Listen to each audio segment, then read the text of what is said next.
Welcome to Stochastic Control, Sergio, and maybe Florence. Are you there? I've got a handout for you that I'll release soon on this topic of algorithms. And I'm proud of this. It's 8 pages that tell you everything. And so I'll make that available soon. And if you want any more depth, so again, there's this book I have on networks, but chapter 9 has almost no reference to queuing networks or anything. It's just a tutorial on MDPs. So it's chapter 9 of my book. So I've already told you about that. And basically this handout is just an expanded version of this, or just, a twisted version of this. There's 3 algorithms we'll talk about.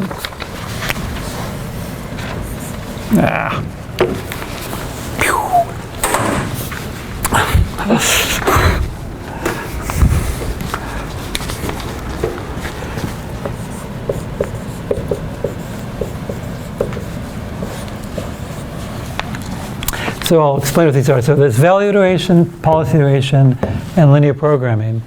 And they all suck, okay? They're all worthless. If you've got any problem you really care about, you're not going to use them. But you will after messing with the problem. You'll come up with some approximate model or something, and then apply one of these techniques, And also, once you understand these algorithms, then you can come up with, again, I keep going ahead to April or March, these reinforcement learning techniques. So you have to understand the basic algorithms before you can even think about reinforcement learning. So there's a few preliminaries to go through first. First, I'll just write that out.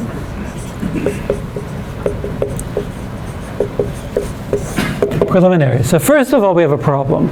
So when we're looking at, this is the average cost optimality equation.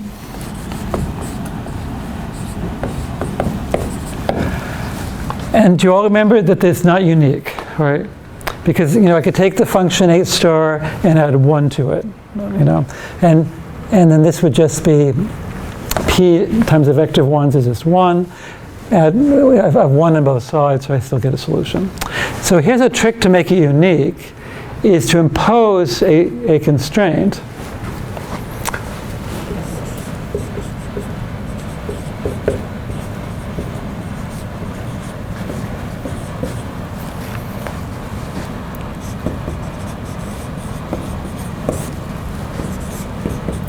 Let's just make 8 star equal to a function of 8 star.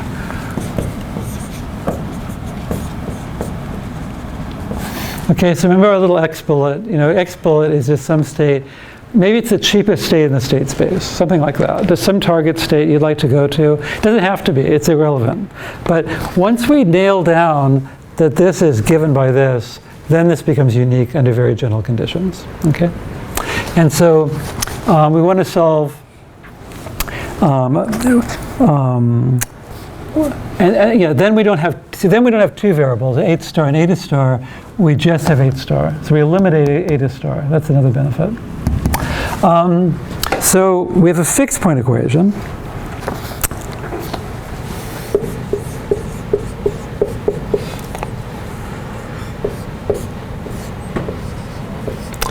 So you're going to see this throughout the literature on Markov decision processes. You'll see these Bellman operators, or whatever they're called. You'll see something that takes functions to functions, which is given by this monster here. And so in this particular case, I'm going to keep the h over there and just take the rest. So it's this is for any function h, I get a new function th, and if I evaluate that at x, I will define it to be this, right? Yeah.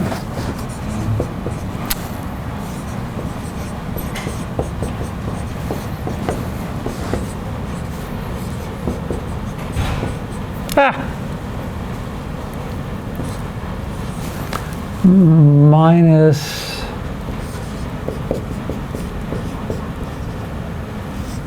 there. Cool. All right, it's just a definition. All right, and so what's the goal of dynamic programming is to solve a fixed point equation. So the ACOE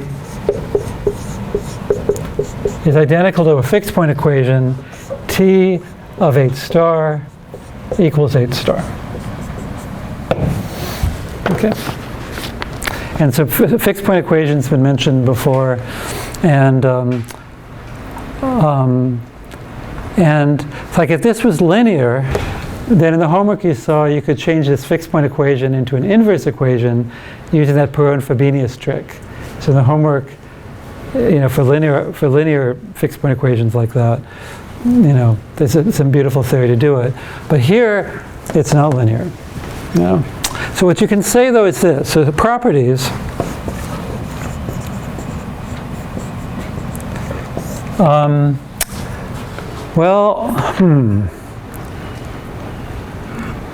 It has some sort of weak monotonicity, but forget that. The main thing it has is this: is that remember I'm doing this for any h.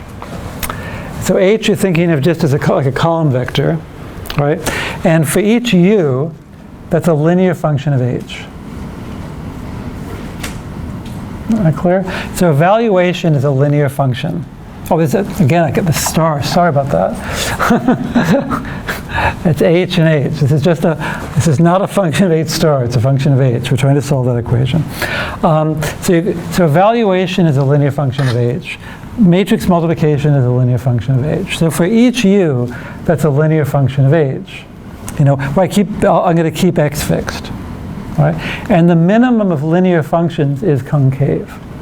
That's one property we can get. So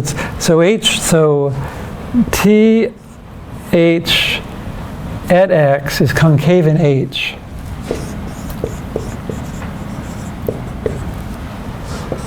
For each x. And what's really funny is that I always thought that must be useful for something. And I always, even when I taught this course, I thought, I wonder how that's useful. It must be useful. We're trying to solve a fixed point equation in which the left-hand side is concave.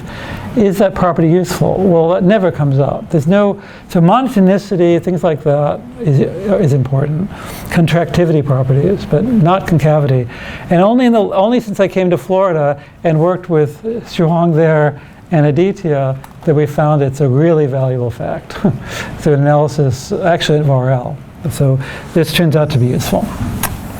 And it'll be useful graphically today, but not really obvious. Okay. So I need some more notation. So what I'm going to end up doing is I'm going to, all these algorithms, maybe not linear programs, but value iteration and policy iteration, I had to come up with a sequence of approximations to the minimizer here and to the function H star. And so I need a bunch of notation, I'm afraid, as usual.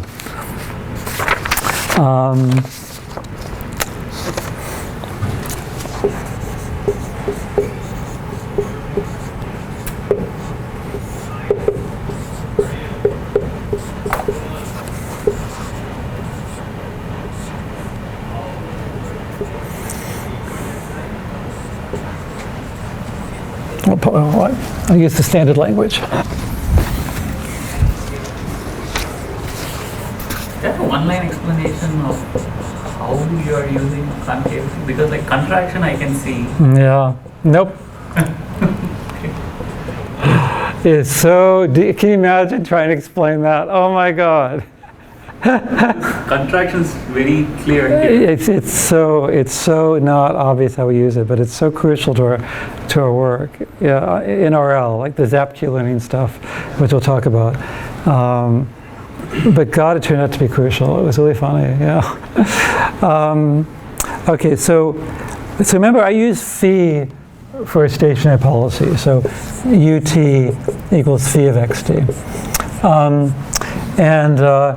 And you all know that under a stationary policy, xt becomes a Markov chain.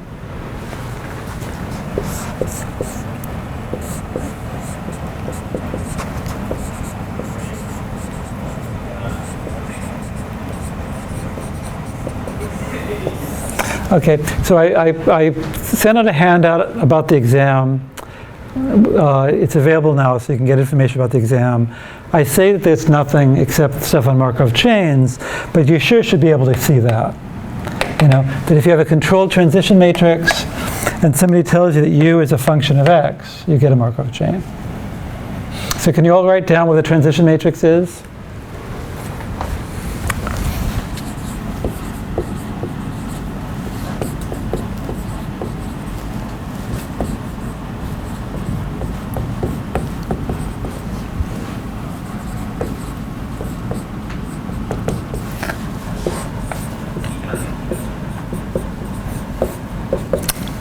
So here's the notation I'll use. So as soon as I have fixed a policy phi, I get a Markov chain, and I'm going to write down its transition matrix like that. So it's a bit of an abusive notation, because I've got a controlled transition matrix there, a P sub U, and I'm just plugging in phi. But what is the transition matrix, everybody? So what is it? It's equal to the probability that xt plus 1 equals xt given xt equals x.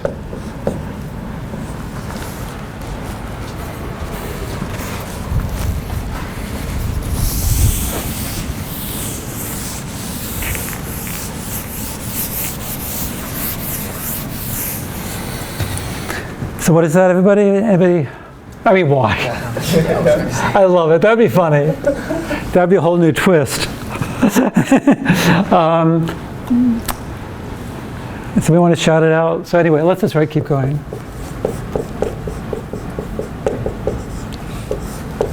Well, xt equals x. Well, I just told you that ut is phi of x.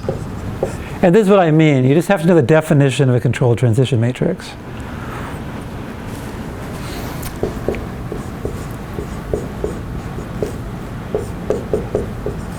Remember, given the previous state and the previous action or input, I have the probability of going to the next state. Y is given by that. This is U. So all I've done is I've suppressed the x here, because I'm trying to emphasize that this is just a Markov transition matrix. Okay. All right. I guess that's all the preliminaries, and then we can go. So Austin, what would your first approach be? You've said this already. You want to solve this? Oh, no way! It's nonlinear. Yeah. Iterated? Successive approximation, Austin's approach.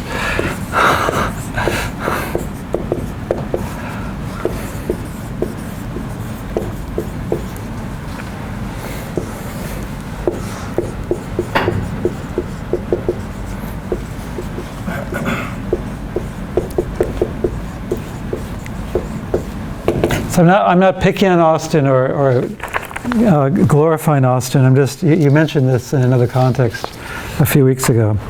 And so what is successive approximation, somebody?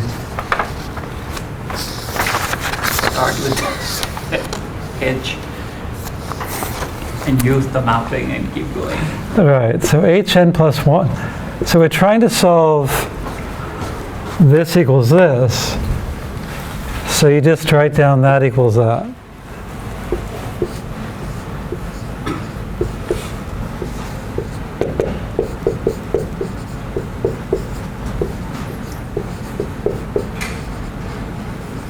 Right, there it is.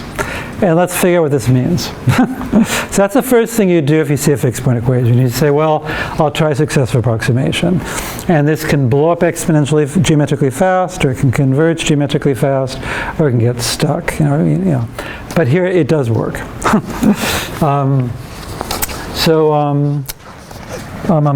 Let's translate this out. What does it say? It says that the function hn plus 1 of x is equal to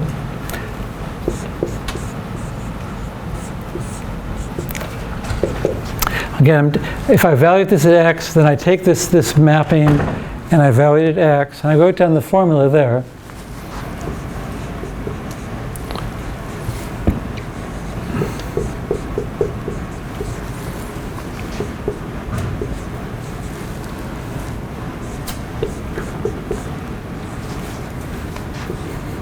There's an n missing.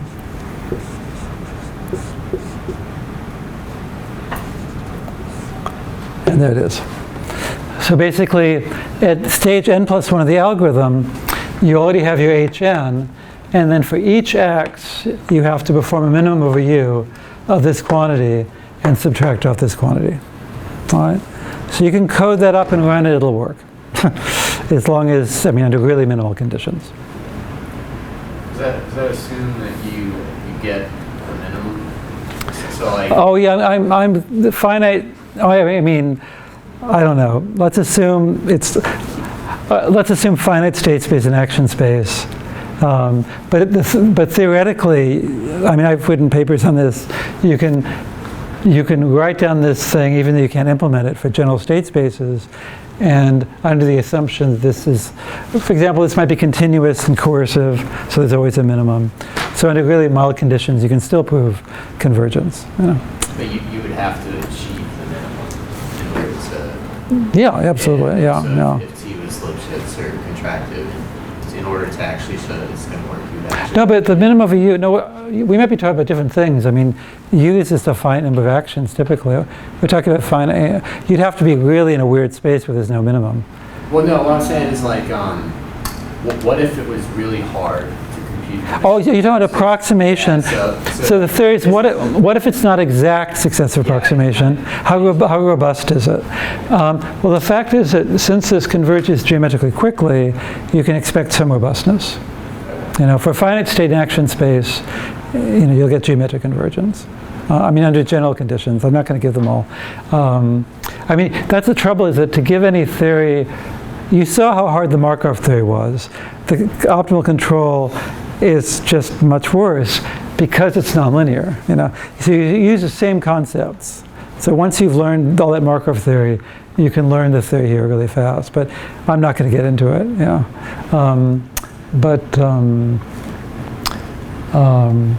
but yeah, again, given the geometric convergence, you can expect robustness.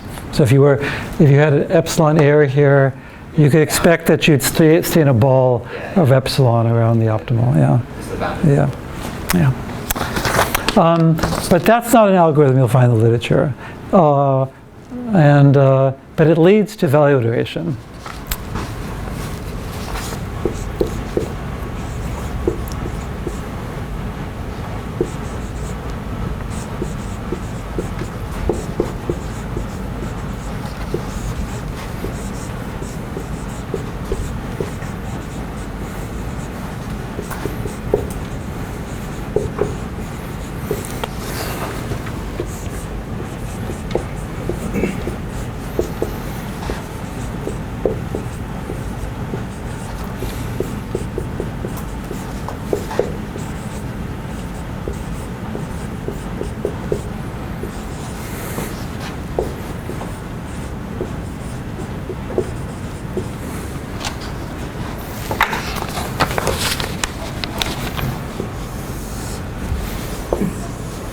Okay, algorithm number one.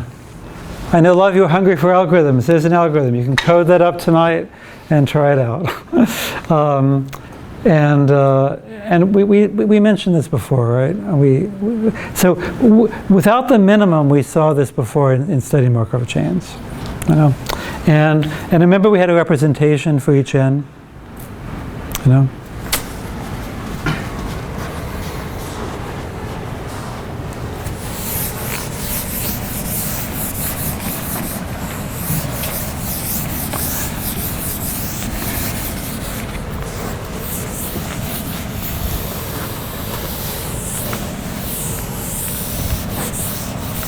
Okay, so I have the same representation here. So basically, go back to your notes on a Markov chain without control.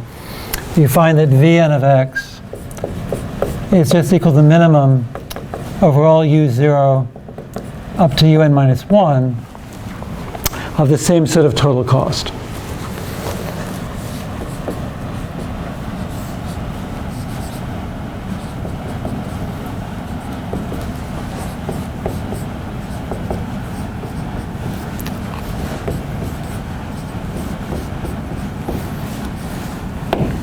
Okay.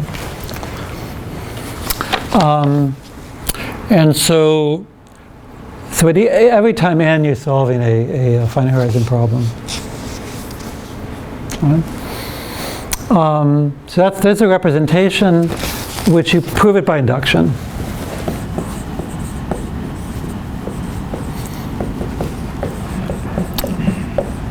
it's exactly the same as the Markov case.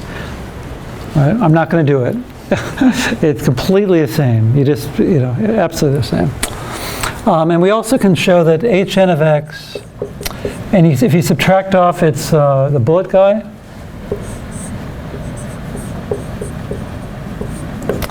it's precisely equal to this guy.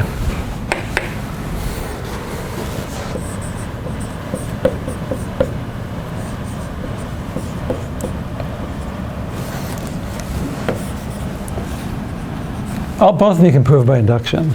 Because after all, here we're just throwing away a constant. That's just a number.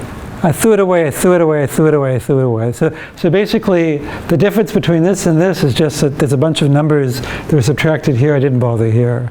And so it's all irrelevant. So you find that these are the same. And so both of them converge.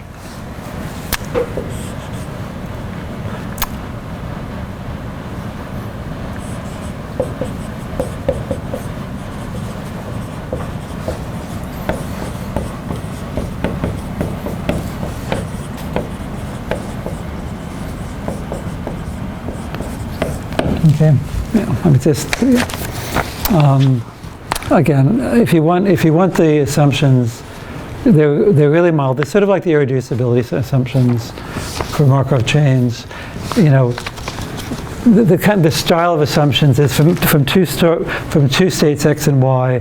Is there a policy for which the resulting Markov chain will get from x to y with positive probability? Things like that. But all the examples we'll look at, those assumptions hold, so we'll just do it. Cool, so there's number one. Anything else I should say? I don't think so. Questions? Yeah, I have a question. Yeah. Our hn of x dot came from eta. Are we reinforced Whoa. No. Here's a no, not hn. in the beginning? Oh, 8 star, yeah. So I imposed. You impose eta star equal h star of x dot. And I don't see where that's being used in the value iteration algorithm. Like where are we? Oh, good point. That? Oh, we do, right there. No, because then you just got rid of it. You said ignore. No. I'm saying that step one, this is a successive approximation algorithm for the dynamic programming equation I wrote down, where I imposed. Remember that the definition of T was based on this imposition. The reason I have the minus x dot there, the reason I have that is because of the way I define T, and the way I defined T was from this assumption. There's no normalization. I made a normalization, I got a new ACOE, right? And from the ACOE, I defined this mapping T. That's why I've got the hn of x dot.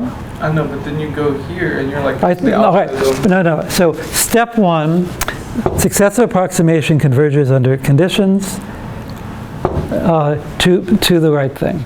So basically hn converges to 8 star where T of 8 star equals 8 star.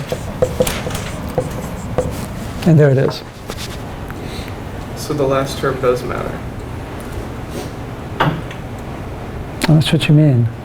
What does this mean? Ignore the last term? No, the valuation. Okay, hold on. The valuation algorithm is obtained by ignoring this term. All right. That's why I said step one, hn converges. Successive approximation converges under quite weak conditions. Converges here. So hn does converge, and then goes to infinity. But this algorithm, as far as I know, nobody ever does this because they recognize you're just throwing away constants over and over again, and I can do that at the end. So basically, just forget about these constants. Don't bother. This is like a normalization of some sort. So ignore it. Just go through and do this. All right. And what you find is you can prove by induction that it's the same algorithm. Yeah. If you take this and subtract off this, yeah, you get that. Yeah. So, oh, I see, but I've made a mistake, the normalization. The difference doesn't. It's the HN converges. I made a mistake there. Yeah. All right.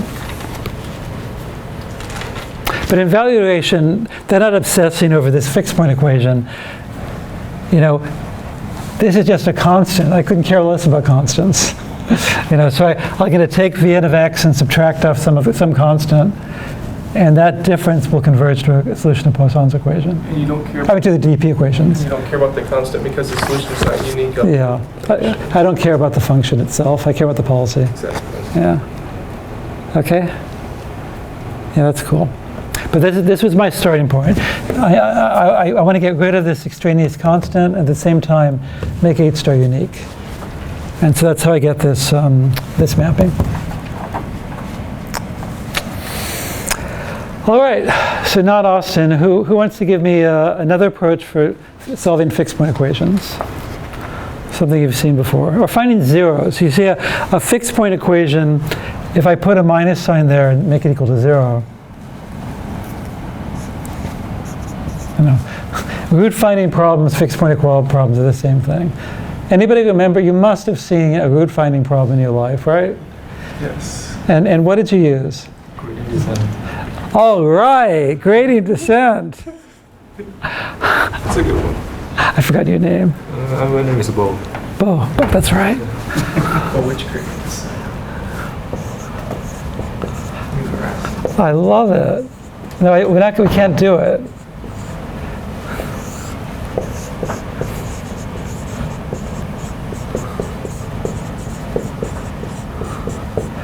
We'll look at that.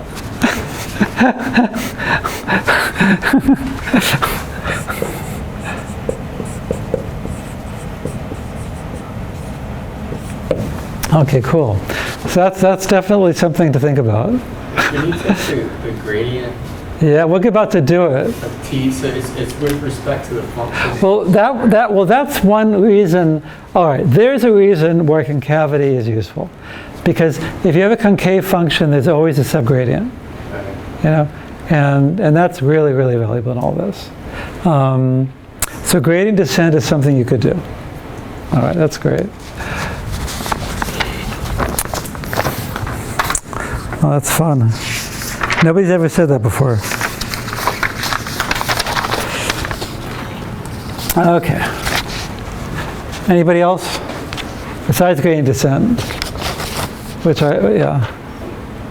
Binary search. Oh, no. Yeah, this is all smooth. It's all smooth. There's no, yeah, it's all smooth. So gradient descent's What's the fun. one, like it's like, if I cross the x-axis yet, am I above the x-axis? And you keep going to the left until you cross down. Oh, wait. You're looking for a zero finding. Oh, right. You know what I'm talking about? Oh, yeah, well, I think of line search, but that's for optimization. It's a numerical method. Yeah, and I don't know. But anyway, let me go. So I mean, Newton-Raphson is the thing that Newton-Raphson. Anybody? No? Yeah, Newton-Raphson.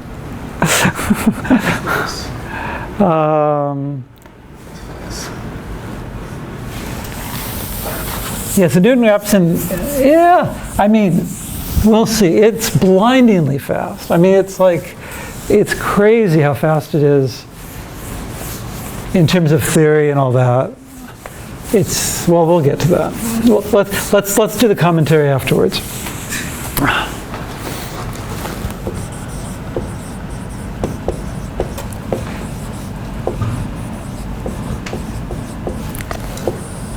Okay, what is Newton-Raphson? So we've got what I said before is the problem with this is that T is a nonlinear operator. It takes functions to functions, but it's nonlinear. And so what you do in Newton-Raphson is you linearize.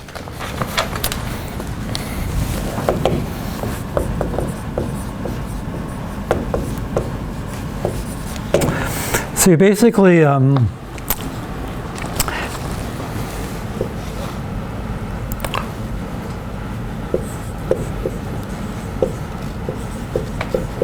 approximation.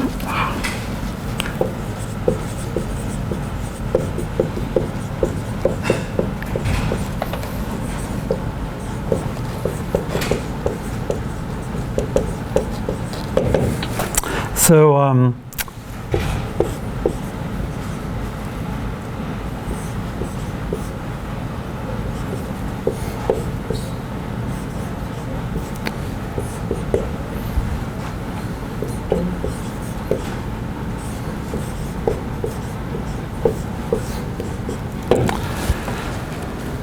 basically what I'm going to do is I'm going to look at a linear approximation of this function, a linear approximation which is accurate near hn, near my current guess, right?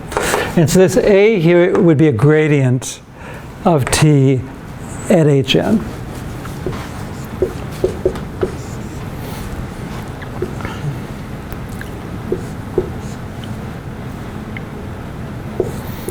And I know that's damned abstract, but remember, h's, that's why I want you to memorize these abstractions. Every function is a column vector. And so this is just a mapping from column vectors to column vectors. H is a column vector, h of x1, h of x2, h of x3, and so forth. And then it's mapped to a new column vector, where you label the x's from first to last. The only thing that's weird is take a look at it. It's a strange function. But it's because thinking of u as just a parameter, forget its meaning as an input. It's just a pointwise minimum of linear functions. So what do I mean by gradient is just, let's draw it out. So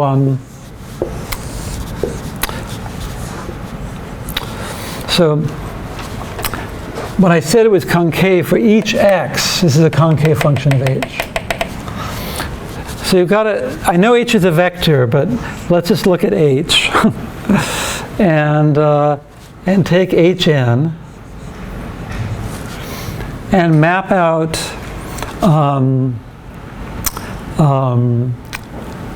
this concave function. And it's going to be piecewise linear.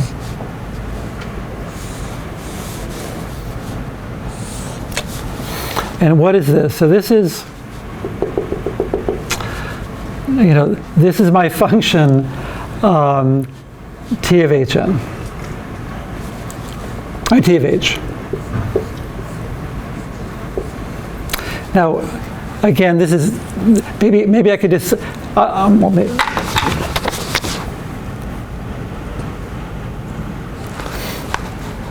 if this is going to be, if it's going to be real valued in the vertical axis, I have to evaluate a particular x. All right. For each x, I'm going to get a piecewise linear curve, and this could be multi-dimensions. To this extent, it's piecewise linear, in multi-dimensions. All right. But again, you see it's concave because it's a minimum. I pick one u. That linear function is for one u. And then I get another linear function when I pick another u. So I pick one u and I graph a linear function of h. And I keep on getting these linear functions. Then I take the minimum of all of them and I get this mountain.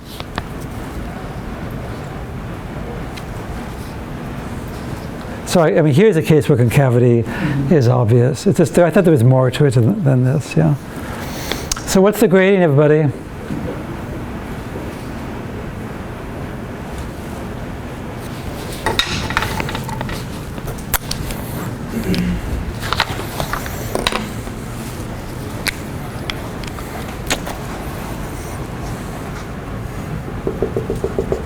I'm going to do a few things before. While you think, I'm going to draw.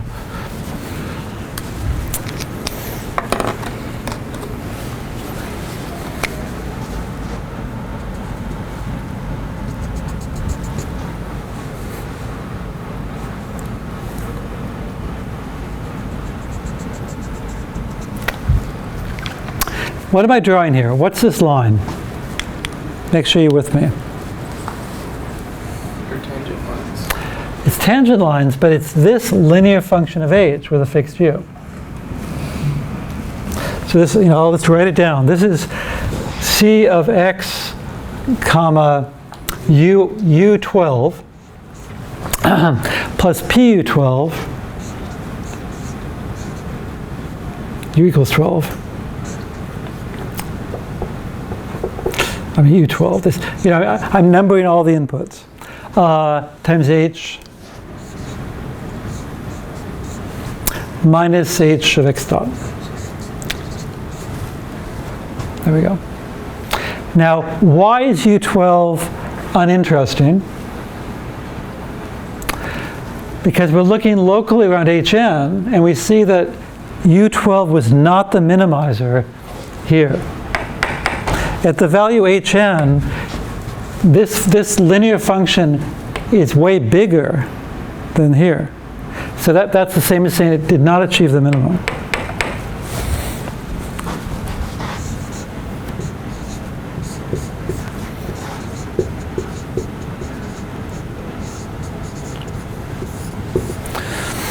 And so this one here, the one I did in red, corresponds to one of these linear functions that is the optimizer.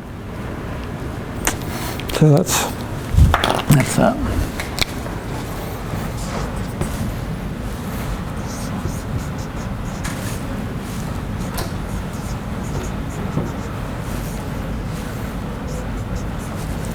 So you have to find the root, which would be a h function. Like this No, one. you're going way too far. There's no roots here. I want you to understand the geometry. Don't jump ahead though, because there are no roots here. Now, let's with this to hold that. If you're thinking way ahead to Newton-Raphson, I don't want to talk about that yet. I want to understand the structure of the problem. I'm not. No. This is the definition of Newton-Raphson. I haven't talked about what the Newton-Raphson algorithm. I'm sorry. This is the first step in Newton-Raphson, linearize. I haven't given Newton-Raphson algorithm yet. I want to explain what I mean by a gradient. So let's not jump ahead. Let's focus. All right. So I've got a nonlinear function, and it's not differentiable. So there's danger here. When I talk about